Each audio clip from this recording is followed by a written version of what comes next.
अपना हाथ जगन्नाथ। किसी इंसान, किसी देश को अपने ऊपर भरोसा करना चाहिए, अपनी ताकत को बढ़ाना चाहिए। क्या रूस ने अब भारत को धोखा दे दिया है? बड़ी बड़ी अक्षरों में भारत के बड़े बड़े अखबारों में कई तरह की खबरें छप रही है। द हिंदू का ये आर्टिकल देखिए, जिसमें ये लिखा हुआ है, Russia to supply military gear to Pakistan. मतलब रूस, जो कभी भारत की दबाव की वजह से पाकिस्तान को हथियार नहीं बेचा करता था, अब पाकिस्तान को हथियार बेचने को तैयार हो गया है, और वो भी खास हथियार, जिसकी एक डील फाइनल भी हो गई है। और रूस पाकिस्तान को सिर्फ हथियारों की मदद नहीं करेगा, बल्कि एक और बड़े क्षेत्र में मदद करेगा, और पाकिस्तान की मदद करने के लिए भारत की मदद लेगा। अब रूस ऐसा कर क्यों रहा है?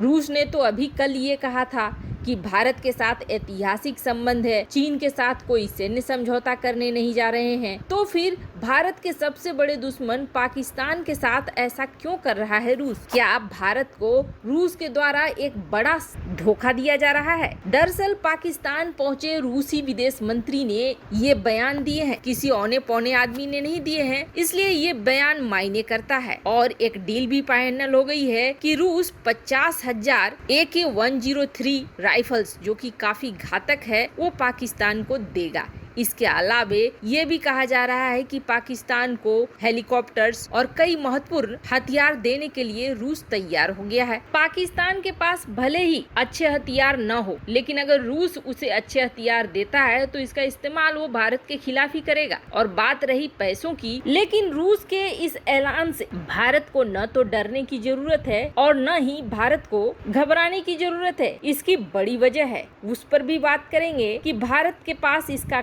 क्या है। पर उससे पहले ये जान लीजिए कि भारत की मदद लेकर पाकिस्तान की मदद रूस कैसे करने वाला है। तो जी न्यूज में छपी इस आर्टिकल को देखिए, जिसमें रूस पाकिस्तान को ऑफर कर रहा है कि वह पाकिस्तान को वैक्सीन मुहैया कराएगा। पहले ही रूस ने स्पुतनिक 5 के 50,000 वैक्सीन पाकिस्तान को उपलब्ध करा दिए हैं और जल्द 1.5 लाख और डोज देगा, और इसके लिए वो इस्तेमाल करेगा भारत में जो स्पुतनिक 5 बन रहा है उसका। मतलब भारत के रास्ते पाकिस्तान पहुंचेगा रूस का स्पुतनिक। आपको बता दें, भारतीय कंपनी विर्चोव बायोटेक के साथ रूस का करार है, और यह कंपनी 200 मिलियन डोज बना रही है स्पुतनिक 5 का। खैर, इसमें भी कहानी है। कहानी ये है कि कोई मुफ्त में नहीं दे रहा है रूस स्पुतनिक के डोजेज। वहाँ की कोर्ट ने ये ऑर्डर करा है कि रूस के स्पुतनिक 5 वैक्सीन को मंजूरी दी जाए पाकिस्तान में, और प्राइवेट कंपनियां इसे खरीदे और लोगों को मुहैया करे, लेकिन मुफ्त नहीं, दाम पर। ऐसे में पाकिस्तान में ये टीका वही खरीदेंगे जो पहले से अमीर हैं, जिनके पास पैसे हैं। आम जनता के पास ये पहुंचने वाली है नहीं। और जहां तक हथियारों को लेकर भारत के घबराने की बात है, तो उसे भी समझे आप। भारत जब अमेरिका की तरफ बढ़ता है और अमेरिका से नए हथियार लेने के लिए करार करता है, अमेरिका के साथ एग्रीमेंट करता है, तो क्या भारत रूस को धोखा नहीं दे रहा है? ऐसा रूस भी सोच सकता है। हम रूसी हथियारों को लेकर क्या करेंगे? रूसी हथियारों में हमारा पैसा ठीक ठाक चला जाता है, जबकि उसकी कॉपी चीन के पास पहुंच जाती है। पहले हमारा दुश्मन पाकिस्तान था, लेकिन अब हमारा दुश्मन चीन है। चीन के पास अगर हमारे हथियारों का काट पहले से ही रहेगा तो हम कैसे जीतेंगे? ऐसे में हमें किसी एक को चुनना ही था। जहाँ तक रूस की बात करेंगे तो रूस कभी भी चीन को छोड़ेगा नहीं। ऐसे में भारत के पास क्या विकल्प बच जाता है? भारत के पास एकमात्र विकल्प बच जाता है अपनी रक्षा के लिए जो सही हो वो करना। तो अमेरिका के साथ आगे बढ़कर भारत सिर्फ अपनी रक्षा के बारे में सोच रहा है, जो एक सही दिशा है, सही कदम है। ऐसे में भारत को इस चीज के लिए बुरा लगने की कोई बात ही नहीं है। जैसे भारत फ्री है, वैसे रूस भी फ्री है किसी को भी अपने हथियार बेचने के लिए। वहीं दूसरी तरफ पाकिस्तान की बात करें तो पाकिस्तान को भले ही रूस ने ऑफर कर दिया हो इन हथियारों को, लेकिन पाकिस्तान खरीदने की औकात नहीं रखता है। तो पाकिस्तान के हालात ये हैं कि बाजवा को बहुत भारी पड़ रहा है ये खर्चा, और बाजवा चाह रहे हैं कि किसी तरह से पाकिस्तान की अर्थव्यवस्था सुधरे, और इस वजह से बड़े लेवल पर बात चल रही है कि इमरान खान और प्रधानमंत्री मोदी के बीच किसी तरह से बैठक हो जाए। जो देश कर्ज लेकर दूसरे देश के कर्ज का सूद चुकाता हो, वो अब कितने दिनों तक टिक पाएगा? पाकिस्तान हमारे लिए डर की कोई वजह अब रह नहीं गया है, लेकिन हाँ, दुश्मन से चौकन्ना रहना जरूरी है, उतना भारत कर रहा है। पर आप इतिहास उठाकर देखिए, जिन देशों ने अमेरिका का साथ पकड़ा था दूसरे विश्व युद्ध के बाद, वो सारे देश विकास करते चले गए, और जिन देशों ने रूस का साथ पकड़ा था उनमें कोई खास विकास नहीं हुआ। 1962 की लड़ाई को भूलना नहीं चाहिए, जिस लड़ाई में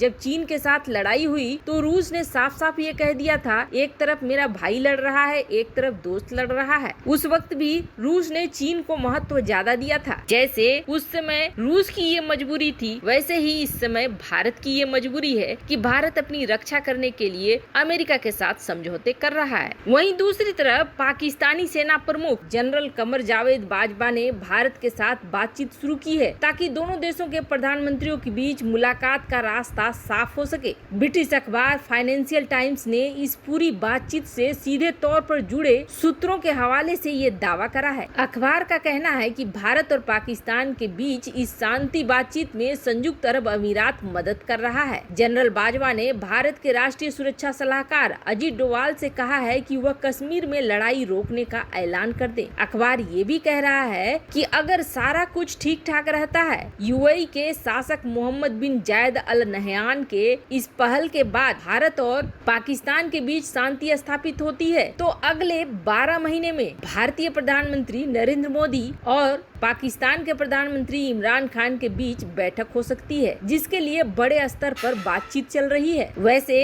अखबार ने ये भी साफ कर दिया कि आर्टिकल 370 अब कोई मुद्दा नहीं रह गया है। इसके बाद भी जनरल बाजवा भारत के साथ शांति के लिए जोर दे रहे हैं। वैसे उनके देश में यही ऐलान किया जा रहा है कि नहीं, हम कश्मीर मुद्दे पर वैसे ही अड़े हुए हैं, लेकिन असलियत ये है कि अंदर खाने दोनों देशों के बीच बातचीत चल रही है, और एक्सपर्ट ये कह रहे हैं कि जनरल बाजवा भारत के साथ जारी बेहद खर्चीले सैन्य तनाव को अब खत्म कर देना चाहते हैं। साथ ही वो अमेरिका के साथ अपने रिश्तों को सुधारना चाहते हैं। कहा तो ये भी जा रहा है कि जम्मू कश्मीर में घुसपैठ की गतिविधियां अब बहुत कम हो गई हैं। पाकिस्तान के अमेरिका में पूर्व राजदूत हुसैन हक्कानी ने ये कहा है कि पाकिस्तान पर देशों को यकीन नहीं होता है। पाकिस्तान ने खुद को ऐसा बना लिया है कि अब उस पर कोई विश्वास नहीं करना चाहता है और लगातार कर्ज के बोझ तले दबा जा रहा है। इमरान खान सरकार अपने वादों को पूरा नहीं कर पा रही है। ऐसे में किसी भी कीमत पर